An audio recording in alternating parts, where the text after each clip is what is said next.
Hi guys, welcome to my channel World War II Diaries. Today we start with the first video of a new series. This video is about the German Panzerschreck versus the US Army Bazooka. What you will see in this video is the whole history of the Panzerschreck and the US Army Bazooka, how they were used in combat and why the Red Army did not use the bazooka at the Eastern Front. I hope you enjoy the video. If you like it, leave a comment. If you like it very much, please subscribe, hit the bell, and tell your friends that there's a new historical channel about World War II on YouTube. Thank you very much, and now enjoy the video. From the bazooka to the Panzerschreck, as the title suggests, today we want to introduce you to two of the most important and well-known infantry anti-tank weapons of World War II. They are directly related to each other and yet were developed and used by the opposing sides. This allows us a glimpse into the minds of the American and German engineers and soldiers who were tasked with developing these weapons. It also gives us some insights into the experiences of the men who used them to confront the enemy's steel beasts. To understand the development of the rocket anti-armor rifle Model 54, we must first go to America and look at the history of the bazooka. The US Army had again shrunk massively after World War I and had also fallen behind the major European forces in many areas. In terms of doctrine and equipment, the US Army was oriented in part to France, with whose military it had traditionally a strong relationship, which was further strengthened by the First World War experiences. Thus, at the beginning of the Second World Conflagration, the US Army leadership had to resign themselves to the fact that they were in a similar situation, as they had been before entering the Great War less than 3 decades earlier. A main deficiency was the anti-tank capability of the infantry. Unlike most armies in Europe, one had no anti-tank rifles and relied primarily on the heavy M2 machine gun, which John Browning had developed in 1917 to 1918, analogous to the German concept of the tank and Flieger machine gun, caliber 13 by 92 mm. However, already in 1939, it was foreseeable that the caliber 50 alias 12.7 by 99 mm would no longer work reliably against tanks. In addition, the US infantry section and platoons did not have this heavy support weapon in their inventories. A possible solution appeared in the form of a supposedly new development from Switzerland, where engineer Heinrich Mohaupt had developed a grenade that promised to penetrate even the strongest armor. In cooperation with the industrialist Edgar Brandt, he developed an anti-tank rifle grenade for the French army. After the fall of France, Brandt and Mohaupt offered their development, with the approval of the Vichy government, to the armed forces of Great Britain and the United States. Mohaupt's idea was not new, however. His grenade was based on the Monroe effect, better known in Europe at the time as the Neumann effect, now commonly referred to as the shape charge principle. The British Army discontinued cooperation with Mohaupt quite quickly, but the US Army kept their interest. In 1940, Mohaupt traveled to the United States and presented his development at the Aberdeen Proving Ground in Maryland. It is important to note that an elementary improvement in shaped charge ammunition as a whole may have been Mohaupt's brainchild. The lining of the charge with a material that forms the actual sting, today also known as jet, upon detonation. Until then, the charge had only been lined to protect the explosive from weathering and damage. It was only after the discovery that charges lined with glass and sheet metal had a much greater penetration value that the phenomenon was investigated in greater detail. Whether it was Dr. Mohaupt or Dr. Tomic and his colleague Brandmeier in Germany, who first recognized the principle, has not yet been conclusively clarified. What is certain is that this innovation was brought to the US by Mohaupt. The M9 rifle grenade, which was introduced in January 1941, was developed in a hurry based on Mohap's concept. However, the 590 grams grenade with its 130 grams explosive only achieved a maximum penetration of 1.26 inches, 3.2 centimeters. It was clear to all involved that this performance would not be sufficient in real operations. The larger M10 variant, developed as a result, did penetrate nearly 2 inches, 5 centimeters of armor. However, it was so heavy that it could not be fired with the M1 ordnance rifle.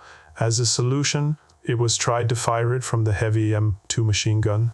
However, testing showed not only that the machine guns were damaged, but even if this solution had worked, the infantry companies would again be left without an organic anti-tank weapon. The solution came, as so often, through the innovation and dedication of a few soldiers in combination with the famous squeeze of luck and chance. The American scientist and rocket pioneer Robert Goddard had demonstrated his rocket gun concept to the U.S. Army back in 1918. He used 66-inch, 1.68-meter long tubes with differing diameters 10 to 30, 25 to 76.2 millimeters, to launch rocket-propelled projectiles weighing between 600 grams up to about 8 kilograms. A demonstration in 1918 at Aberdeen, legend has it that an officer present casually remarked that it might be possible to use it against the new tanks. However, the war ended shortly thereafter, and the concept was not further pursued. A student of Goddard's, Clarence Hickman, did not forget the idea and pursued missile technology while working for the U.S. Navy at the Indian Head Test Site, also in Maryland. The U.S. Army's interest in rockets was minimal, to say the least, but in 1933 a rocket development division was established within the Ordnance Department. Significantly, it's telling that this division only consisted of only one single officer. Captain Leslie Skinner, an engineer and former pilot, was a great proponent of rocket technology and had himself designed and tested rockets and rocket launchers for aircraft based on Goddard's work. It was through this work that Skinner was known to Hickman. While the U.S. Army was still looking for a launcher for its M10 grenade, Skinner showed the head of the Ordnance Department's Patent Division, Gregory Kessenich, his idea for a rocket launcher with an electric ignition. It was Kessenich who, because of his position, had a unique overview of the various projects in progress. It was he who gave the impetus for combining the shape-charged projectile with the rocket engine. He informed Skinner of the M10 grenade in April 1941. Skinner, meanwhile, worked incessantly to improve the rocket motor since it did not burn fast enough for its intended purpose. In June, Lieutenant Edward Uhl was assigned to Skinner, doubling the size of the division. Uhl undertook the work of connecting the warhead and propulsion system, with some advice from Hickman. In the spring of 1942, Lieutenant Colonel Moore, head of the Ordnance Department's Small Arms Division, became aware of the development work by Skinner and Uhl and arranged for the assembly of the prototype of the new rocket projectile at Frankfurt Arsenal in Pennsylvania. In May 1942, Uhl produced a suitable launcher consisting of a simple tube about 60 inches or 1.5 meters long with a diameter of about 6 to 36 inches or about 60 centimeters that held the rocket. Skinner sourced the butt, grip with trigger and foregrip from a Thompson submachine gun. After adding an electric trigger, the first tests began. At first, Uhl wore a welder's mask for protection while shooting, but after a short time he dispensed with it. Still in May, a comparative demonstration of various concepts for the infantry's urgently needed new anti-tank weapon was scheduled in Aberdeen. Generals Leslie McNair, commander of Army Ground Forces, and Gladian Barnes, chief of the Ordnance Department, were two of the most important decision-makers in U.S. Army procurement. The Skinner and Uhl were not invited and did not have official permission to attend.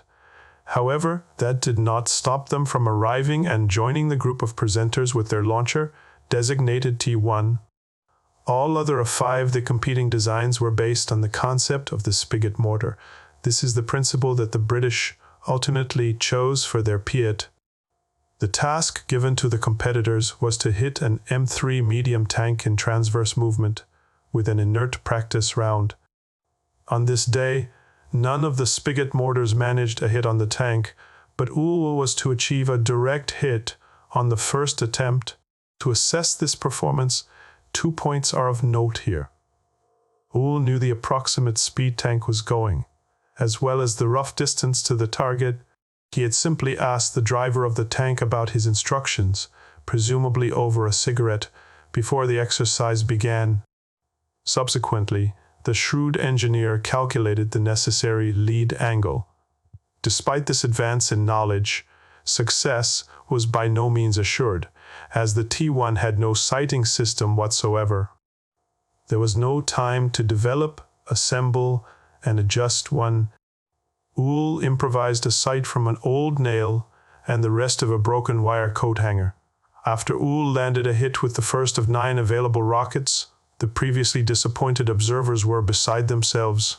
General McNair, the highest-ranking soldier on the scene, approached Uhl and asked if he could try his hand at this strange thing. The general immediately got his chance and was impressed. He was immediately followed by General Barnes and several other officers. Barnes, while studying the weapon, noted that thing looks like Bob Burns' bazooka. Bob Burns was a well-known musician and comedian at the time. He had served as a volunteer in the Marine Corps during World War I and was famous for his homemade instrument, the bazooka. Following this success, the weapon was presented to the Chief of Staff of the Army, George C. Marshall, just 1 week later at Fort Sims.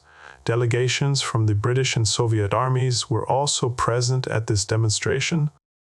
Marshall immediately ordered the production of 5,000 launchers and 25,000 rounds, which were to go immediately to the 2 allies under the Lend-Lease Agreement.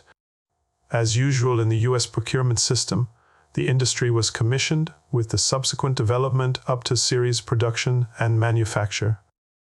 In the case of the bazooka, this task went to General Electric.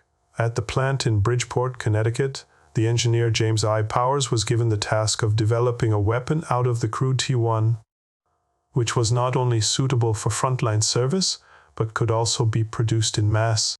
Powers is probably the least known man behind the weapon.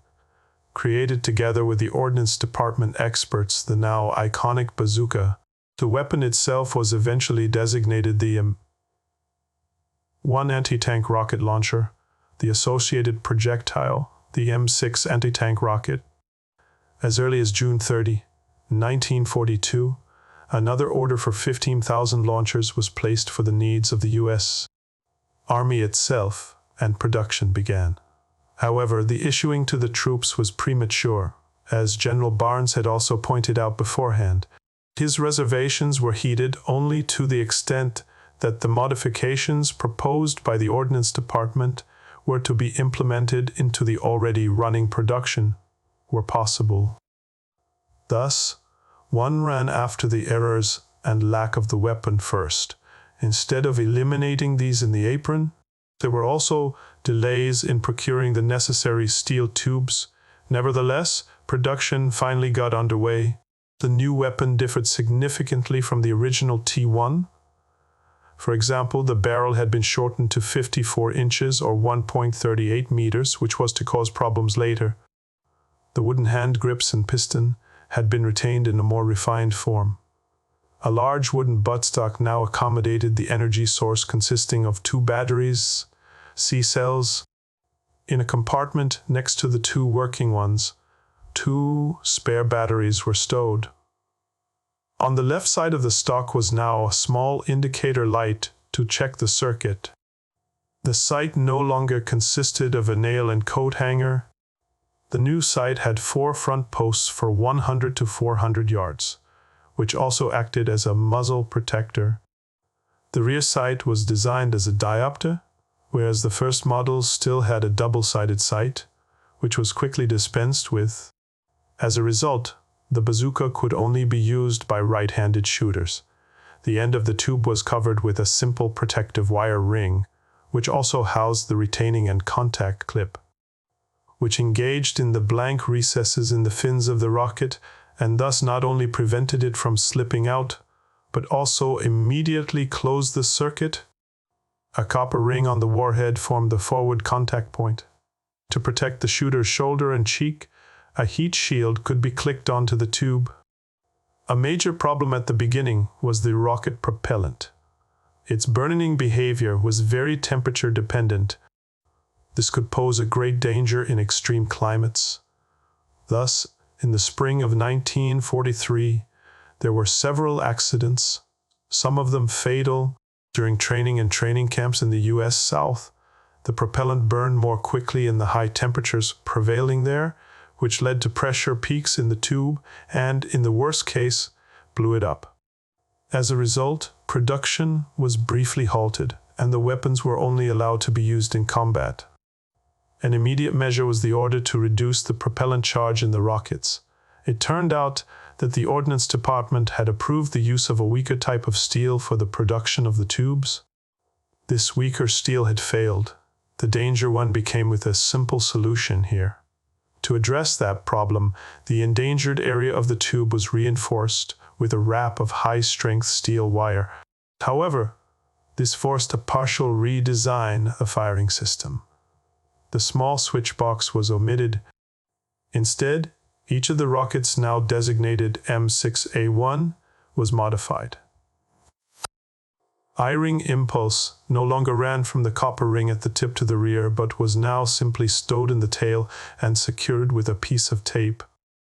Before firing, the loader pulled out the cable and connected the bare end to one of the two also new contact studs at the end of the tube, and thus made the weapon ready to fire. However, this did not solve another issue with the weapon. The GIs in Tunisia had noticed that the propellant burned much slower at low temperatures, which meant that the shooter was endangered by the exhaust flame and especially by unburned particles of the propellant. This effect was intensified by the fact that the barrel was significantly shorter than that of the original T1 prototype. As an immediate measure, shooters were ordered to wear gloves and gas masks. A simple face shield was also developed and issued. A permanent solution was a wire mesh screen, which was slid onto the muzzle. However, this screen was often removed by the soldiers or simply lost. The many changes led to the Model M1A1, which also became the standard version of the early Bazooka, by retrofitting older M1s. Frontline use and further development. In September 1942, the first 600 bazookas reached British troops in North Africa. The leadership on the ground, however, decided that the bazooka was unsuitable for desert warfare, and so they disappeared in depots behind the front. The bazooka saw hardly any use by British troops, although the US supplied over 2,000 tubes and 86,000 rockets. These were stored, however, for the most part. An unknown number was delivered by the British to the French resistance. Thus, the first combat use of these weapons, now inextricably linked to the US Army, happened probably by the Soviet Red Army. The Soviet Union had also received a small number of M1s in mid-1942 and did tests including combat trials. However, the weapons were deemed unsuitable by the Red Army and were not widely issued to the troops. Soviet tests had shown a much lower penetration value than the US Army had specified. The reason for the differentiating results probably had its roots in the fact that the Americans fired at vertical plates, whereas the Soviets used sloped plates as targets. In the end, about 3,000 launchers but only 8,500 grenades reached the Soviet Union. The Red Army was not dependent on the unpopular bazooka, thanks to huge quantities of anti-tank rifles, PTRD and PTRS, and large quantities of captured German Panzerfaust. The British also replaced their boys' anti-tank rifles with the homegrown Piat.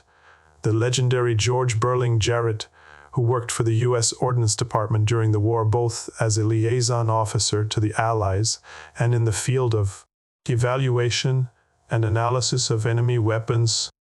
Remarked after the war, the Wehrmacht would have captured their first bazooka on the Eastern Front. Not as generally believed in Tunisia, the Wehrmacht certainly got hold of bazookas in both theaters. In November 1942, the Airborne Command sent a request to the Ordnance Department for a variant of the bazooka, which should be dismountable or better still foldable, since the weapon had proven to be very bulky for paratroopers in the aircraft and during jumps. First prototype with a two-piece barrel was completed in February 1943. The new variant was introduced as the rocket launcher M9, however, only for use by airborne troops, because the Army leadership feared the M9's coupling mechanism would be too fragile for prolonged use by regular infantry. At about this time, there were an increasing number of reports from the front about the unreliability of the battery-powered firing system. Batteries were always in short supply at the front, and in the Pacific, the high humidity added to the problem. So, it was decided to replace the battery firing with a magneto system. At the same time, the voices demanding an issue of the dismountable 9 launcher to all units became louder and louder. With the introduction of the M9A1s, demountable and with magneto, the decision was made to replace all M1A1s and M9s with the new M9A1. Of this version, 198,799 had been produced by the war's end. The wooden stock was removed from the M9 and M9A1. It was replaced by a shoulder stock made of a piece of bent sheet metal. The open sight was replaced by an optical sight from Polaroid, but since the development of the so-called T90 sight was delayed until September 1944, the T43 bar sight was used as an interim solution. Parallel to the launchers, the rockets were also improved, so after the M6 and the M6A1, the M6A3 was introduced in August 1943, which differed visually in its rounded tip. This new shape was intended to solve a common problem already recognized by the Red Army tests. The pointy M6A1 tip tended to slide off when hitting sloped armor, and thus often bounced harmlessly off the target. In 1945, the bazooka was no longer an adequate answer to the heavier German tanks, even though under ideal conditions, it could penetrate the Panzer V Panther in all places except the front glacier plate. And GIs also managed to knock out some King Tigers with it. In April 1945, the U.S. Army introduced the last version of the original bazooka, the EM-18. Of the 500 produced, 350 still went to units in the Pacific, but were probably never in used anger. The way to the Panzerschreck. Even today, the Panzertrupp and the buzzword Blitzkrieg shaped the popular historical image of the Wehrmacht in the early phase of the Second World War.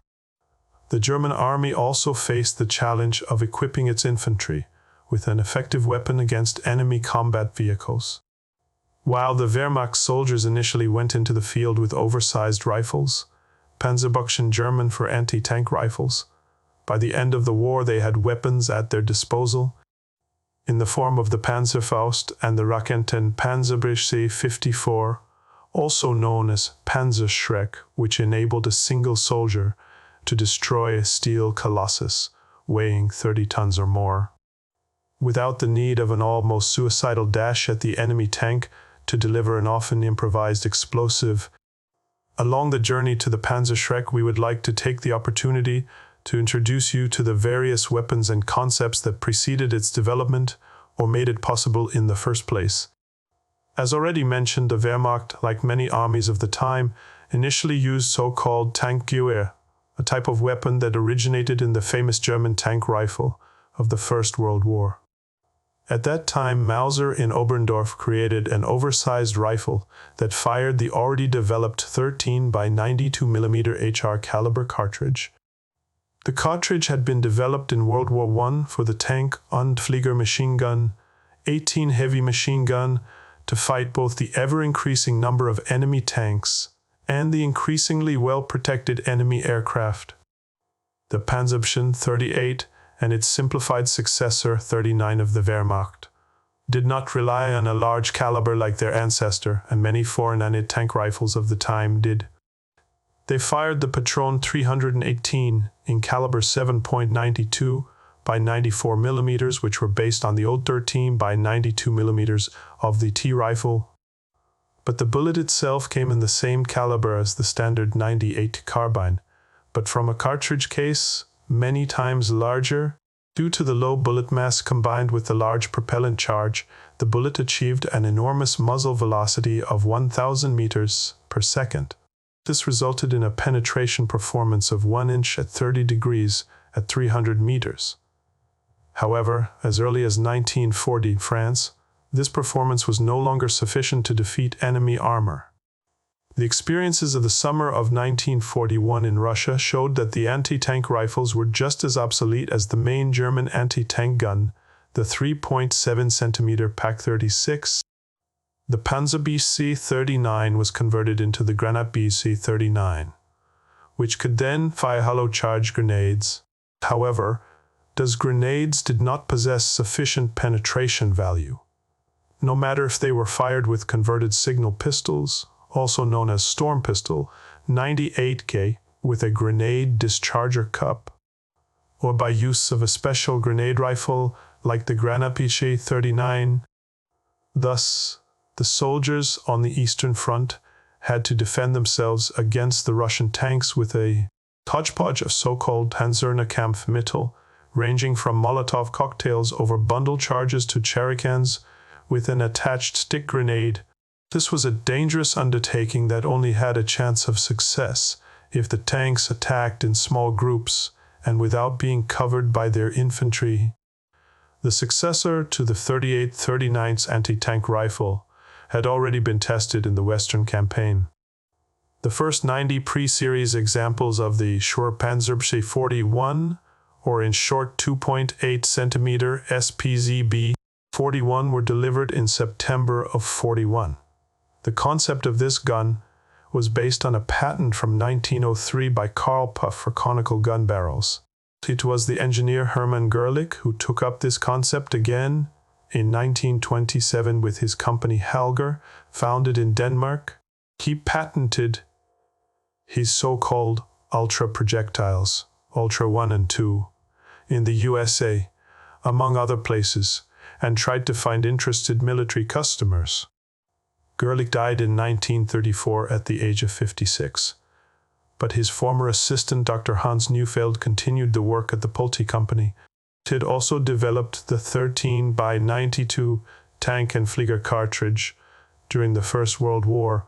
The SPZB-41 fired crimped projectiles with a tungsten carbide core in 2.8 cm caliber, whereby the cuffs out of soft metal were compressed while traveling through the conical barrel, and a projectile of only 2 cm caliber emerged at the muzzle.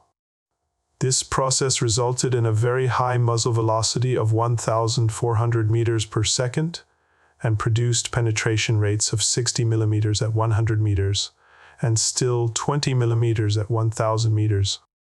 However, the weapon and the concept had many disadvantages, so was the word heavy in its designation no understatement.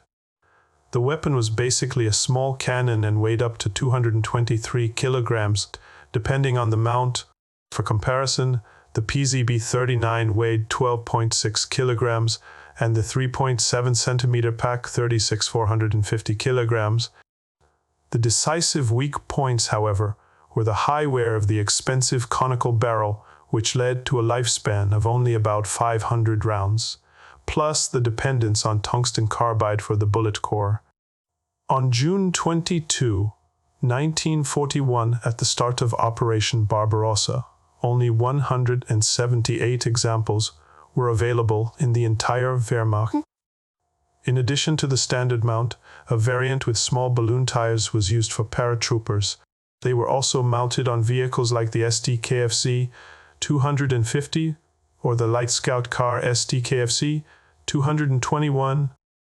Thus, the motorcycle troops or armored reconnaissance received their organic mobile anti-tank defense. By mid-1943, however, it too was obsolete, and no longer viable from a war economy point of view. Production was therefore discontinued in September 43. At the end of the war, 843 units were still in stock. As with the enemy in the West, the search for a light anti-tank weapon that could be carried and used by a single soldier led to a solution using the principle of shaped charges. Since the spring of 1942, the Hussite Company had been working on what became the Panzerfaust, which was initially called the Faustpatron, literally tank or armor fist cartridge. We have already presented it to you in a separate video. The Panzerfaust was to become a synonym for light anti-tank weapons.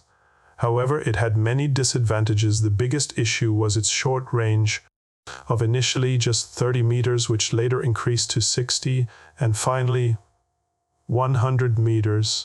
Competing company, Wasag, had also been working since 1941 to develop a launcher for hollow charge grenades, which was intended to replace the inadequate PAK-36.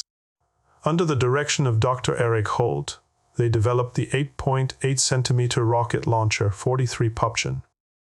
Like the SPZB-41, this weapon also resembled a miniature cannon, but it was freely aimed by the gunner and fired fin-stabilized hollow charge grenades 4312 from a smoothbore barrel.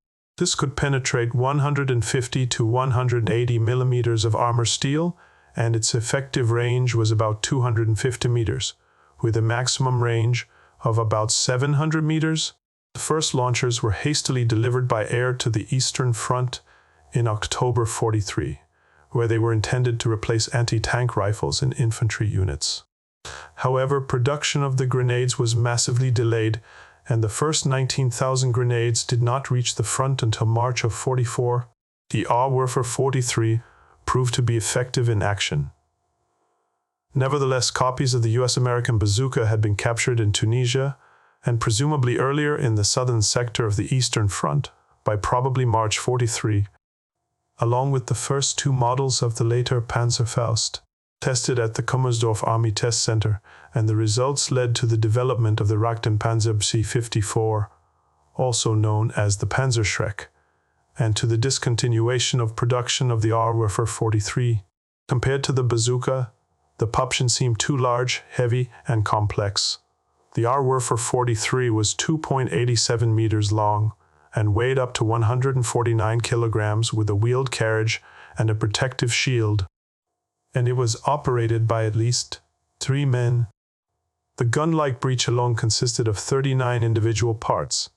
In contrast, the Bazooka was only about 1.40 meters long with a simple battery electric ignition and weighed about 6.5 kilograms when loaded.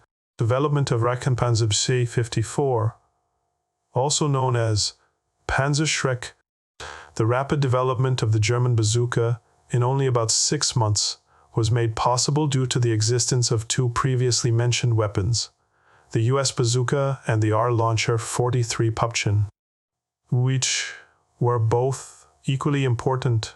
The concept of firing a hollow charge grenade from the shoulder with the aid of a rocket propellant assembly from a simple launch tube originated from the Bazooka. However, the projectile itself, which was the decisive component in the overall concept, was directly derived from the 8.8 centimeter grenade 4312 that had been developed for the launcher 43. The first question in the weapon's development was the firing system, whether batteries should be used as in the US Bazooka. This idea was discarded due to the bad experience gained during the Russian winter of 41 to 42. Attempts were made to develop a classic primer firing system, as used in the launcher 43 and the grenade 4312, but this was not successful. The solution was a compromise. A mechanical trigger mechanism was created, which in turn acted on a so-called Stoss generator or shock generator that generated the impulse for the electric ignition. The spring-loaded plunger rod was tensioned to strike the generator when the trigger was released. Consequently, a revision of the ammunition was necessary. The result was a grenade designated 4322, which at 65 centimeters was significantly longer than the 4312 with iced 49 centimeters. Due to the new and larger propeller charge, the tail assembly had been modified as well. Apart from this, the shells were practically identical. This also shows that, contrary to many claims, the ammunition between RW-43 and RPZ-B-54 was not interchangeable. The 43-22 now consisted of the same shaped charge. It retained the unsuitable AZ-50-95's impact fuse. This had proven to be less than ideal, but was retained for reasons of mass production. The new propelling charge consisted of a 4-centimeter diameter tube that held the 7 propellant sticks, a new tail fin assembly of 6 fins, and a circumferential ring that protected the fins. The fuse consisted of a bakelite plug glued into the jet nozzle and a sheet metal disc crimped onto the rim to provide a weatherproof seal. The actual electric detonator protruded from the front of the bakelite plug.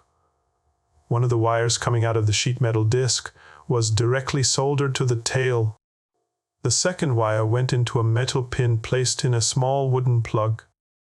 This small plug, stored in the tail unit, was plugged into the socket within the connection box located at the end of the tube. Comparison to the US solution here is an interesting example of the different engineering philosophies of the engineers in both countries. In the case of the Bazooka, from the M1E1 onwards, they made do with a firing cable that was bare at the end, while on the German side, they produced a small disposable wooden plug for each of the grenades, ultimately numbering over 2.2 million.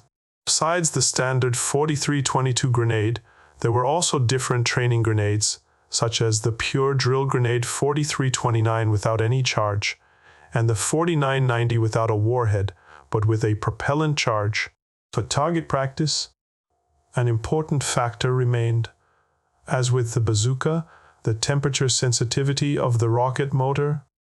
The burn rate of the propellant differed dramatically, depending on the ambient temperature.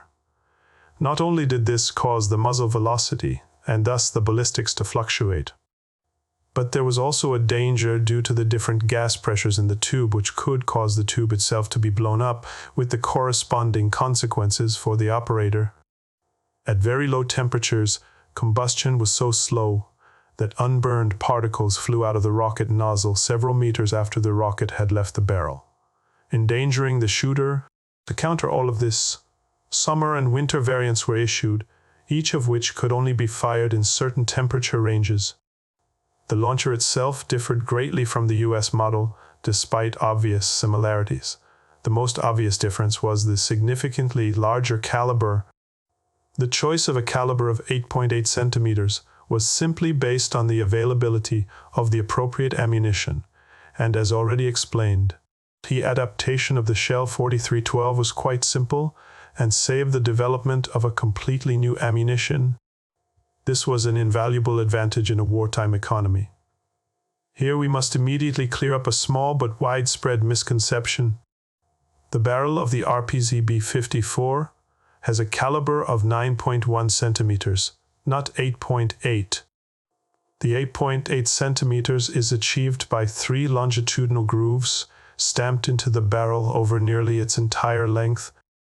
This design has many advantages, such as reducing the contact area between the barrel and the projectiles, and thus reducing the friction area. It also provides a certain tolerance for variations in tube production. The biggest practical advantage for the German soldier was probably that the cleaning effort was somewhat reduced. The nitrocellulose-based propellant left fouling very similar to black powder, which was quite comparable with those of muskets and cannons from the 18th and early 19th centuries. Before we explain the weapon, you must be aware that it was changed several times, and besides the main variants, there were also a lot of field modifications. If, without permission, based on experience or by order from higher-ups. Additionally, there were differences in the production with the individual manufacturers. Thus, there is a great variety of variations among the surviving examples. Let's look at the weapon itself, starting from the muzzle. Just behind the muzzle comes the front sight, or the front sight holder, which was changed several times, and the so-called turret could be changed. Because of the different trajectories of summer and winter variants, a different front post was made necessary. Behind it, on the underside of the barrel, comes the guard, which was supposed to protect the muzzle. The very first models were produced without it. Next comes the rear sight here. There was initially only a single notch. This was supplemented quite quickly with an adjustable rear sight blade, which allowed aiming at traversing targets. On the top of the barrel, just behind the rear sight, was the front sling swivel. This is followed by the handle for the support hand. Here you can see that the weapon was only designed for right-hand shooting. The handle also served as a kind of first or outer trigger guard. It protected the cocking apparatus and could be used as a resting point when firing. The trigger mechanism was probably the most complex part of the weapon. This part too underwent a couple of changes. First, the cocking handle, over which the spring-loaded plunger rod was cocked. To secure it, it was hooked into the actual trigger guard via a spring-loaded catch. After loading, the cocking handle was released, thus unlocking the weapon. When the trigger was pulled, the loaded piston rod was released, hitting the shock generator, which generated the electric ignition impulse. From the shock generator, a wire protected in a tube led to the socket through which the current reached the rocket via the plug and ignited it. Directly behind the shock generator was the shoulder support formed from flat sheet metal at the end of the tube, followed by the connection box. At the 10 o'clock position, the socket had 3 functions and accordingly 3 elements. The front pin was a spring-loaded stopper pin. It prevented the rocket from being pushed too far into the tube during loading. When the rocket was fired, the tail ring pushed the pin away upward. The second pin, contact pin, was also spring-loaded and sharpened to scratch the rocket's paint when pushed in, grounding the rocket. This allowed the return current to flow unimpeded back to the connection box. The wire coming from the shock generator was soldered to the female contact, which received the corresponding metal pin from the wooden plug. The second wire ended at the contact bolt, to which it was also soldered. At the end of the tube sat a simple latch that prevented the rocket from slipping out backward. Finally, a protective rim, the end of the tube, protected it from damage and served as a guide when inserting the rocket. Panzerschreck in action. Unsurprisingly, the Wehrmacht had the same experiences while using the Panzerschreck as the US Army did with its bazooka. As already mentioned, the weapon posed a real danger to the soldiers themselves under certain circumstances. The problem of the unburned propellant particles was never completely solved. So the gunners were initially instructed to wear a gas mask without filters, gloves, and if possible, a hood for protection. A special face mask like on the US side was not developed. Compared to the bazooka, both the backblast and the rocket exhaust of the PZB-54 were much stronger. This was mainly due to the larger propellant charge of the 43-22 grenade, which, at around 3 kilograms, was well over twice as heavy as the US M6 at 1.5 kilograms. A solution to that problem came, as so often, from the troops themselves. Many units helped themselves with self-made shields, which they mounted on the launch tube. The improvisation led to the development of a uniform and mass-produced shield that effectively protected the shooter, but at the same time made it heavier and more unwieldy. However, the shield is also one of the many prime examples of the different approaches of the German armament industry during World War II compared to that in the United States. Officially issued from February 44 onwards, the shield measured 36 by 47 centimeters and had a small sight hole for the sights, into which a glass pane was inserted. On the back was a storage compartment for spare glasses. On the front, there were 3 so-called camouflage eyelets for attaching camouflage material. During the war, the simple glass was replaced by more stable laminated glass.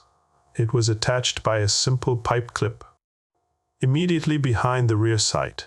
The shields, like the weapons themselves, differed in detail depending on the manufacturer and the time of manufacture. With it, the weight of the weapon increased to about 11 kilograms. After the start of serial production in September 1943, the first examples of the Panzerschreck were shipped to the Eastern Front in October, again in a hurry. As with the AH-43 Popchen launcher, ammunition production was initially slow, and the production quality was a problem. Rejects remained high at over 12% of the shells until the end of the war, due to the temperature sensitivity of the propellant. Winter and summer grenades were issued. They could only be used in a certain temperature range. For the 43-22, this meant for the summer version between -5 to +50 degrees Celsius, and the winter variant between -40 to +30 degrees Celsius. The experiences from the front led to changes in the weapon, which resulted in the Rechten Panzerschreck 54/1. Work on the 54/1 began at the end of 1944.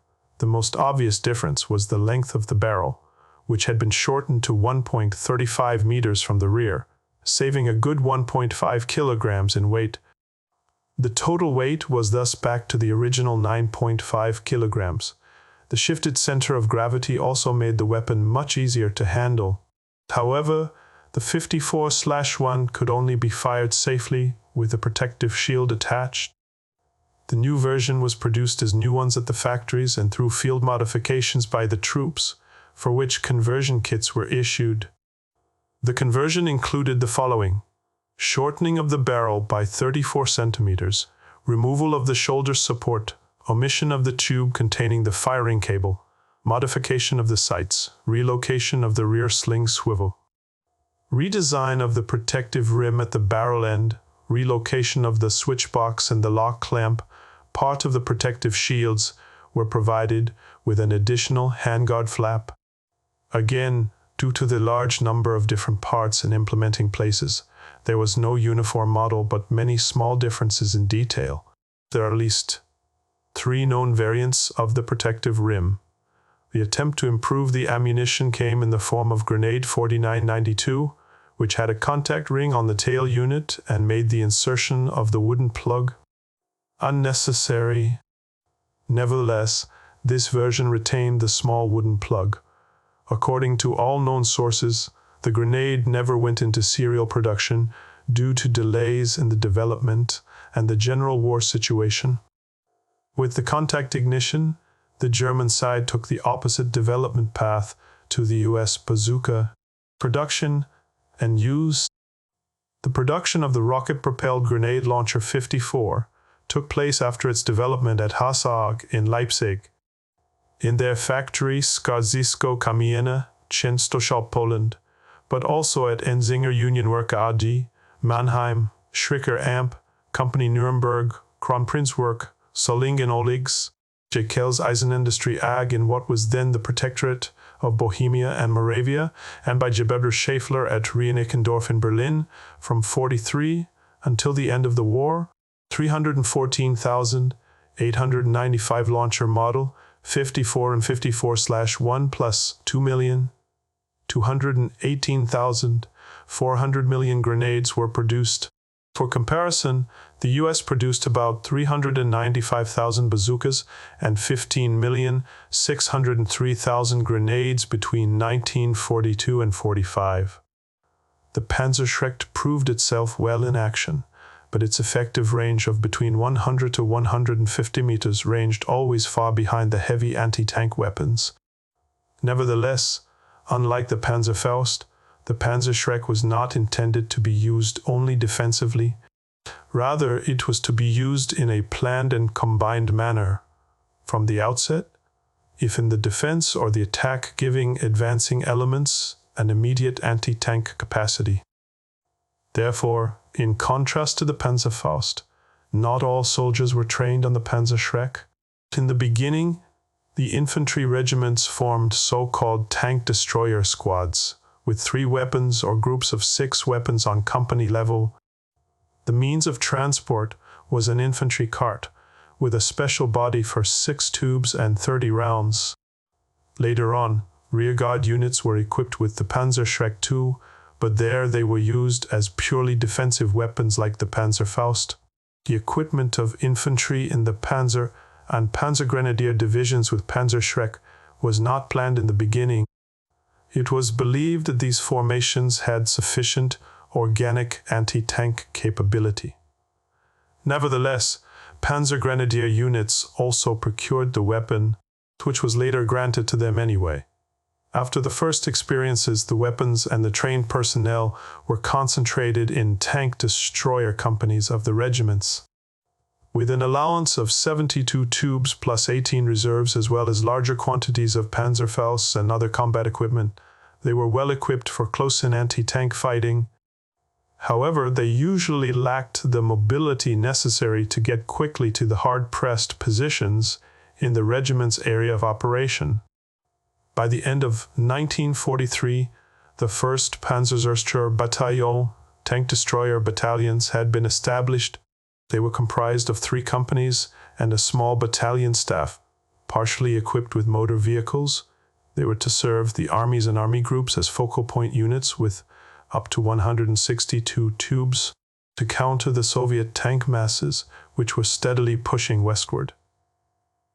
Success, however, was highly variable and dependent on many factors. As a report from the 477th Battalion shows, that fought in January 44 in the area of Leningrad with 50 men and 20 weapons, only 5 enemy tanks could be destroyed. The CO Knights crossholder Captain Edler von der Planitz explained that this was not due to weaknesses of the weapon, but on the circumstances of the employment. The mass of the enemy tanks would have been destroyed already far outside the range of the Panzerschreck by our tanks, assault guns, and anti-tank guns. Like all short-range anti-tank weapons, the successful employment of the Panzerschreck depended on external conditions. The important factors were the terrain, which needed to be as unsuitable for tanks as possible, and minimal infantry support. These principles are still valid today. This was followed by independent tank destroyer companies, that is, horse-drawn units. They were mainly used for the defense of key positions and traffic junctions. The grenadiers in the Panzer and Panzergrenadier divisions received in the end hardly any Panzerschreck over the official supply chain.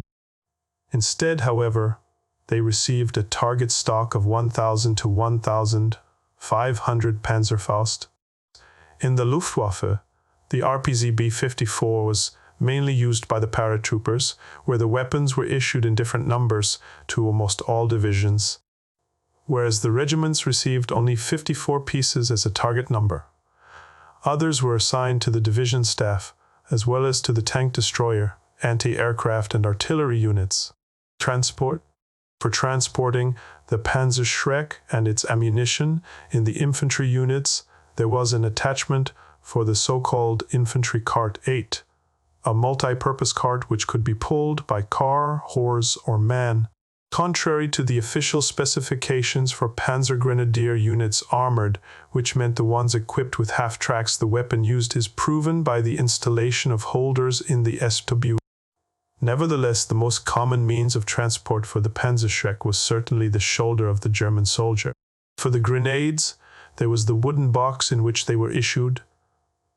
Further, carrying cases were to be manufactured by the troops, which were to be compatible with the back stretcher 42.